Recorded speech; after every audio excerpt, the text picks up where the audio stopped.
let's take a positive analytical look at Trae Young. As Shams reported, both the Hawks and Trae Young think it's time to move on. Trae, as we know, can dish out assists like no other. He has more assists since the start of 2019 than any other player in the league. He took the Hawks on their own little Cinderella run in 2021 and has been their guy since he's been drafted, until as of late. Jalen Johnson has been absolutely balling out so far this year in Atlanta and seems to be the new leader, but with all this offensive output coming out from another player in Atlanta, there's been a lot of attention drawn to Trae Young's defense, or should I say, lack thereof. But we're not here for that. We're here to take a positive look at what Trae can bring to the table if he were to be traded to another team this season. So let's take a look at the stat that I made, points generated per minute. I took a deeper look into this in an older video, but long story short, I took the amount of points that a player scored so far this season, added to that the amount of assists he scored so far this season, multiplied by the average amount of points that an assist generates this year, and divided that by the total amount of minutes played. This can give me a feel of how many points this player is generating while they're out there on the court. Let's get right into it. The four generally universally agreed upon best players in the world, in no particular order, Jokic, Luka, Giannis, and Shea, are all here in the top 5. But look who else is here with them.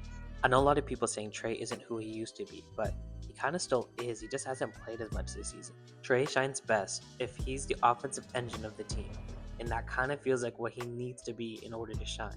Yes, maybe he's not as efficient as he once was, but it's really not that bad. He can still give you buckets if need be.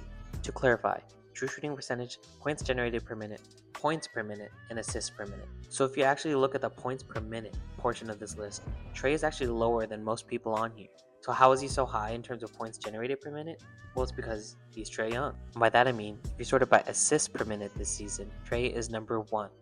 He hasn't played as many minutes, but when he's there, he's still Trae Young. Regardless, we know both him and the Hawks want to part ways now, so who could use his services? I took that stat that I made and extrapolated it for teams as a whole.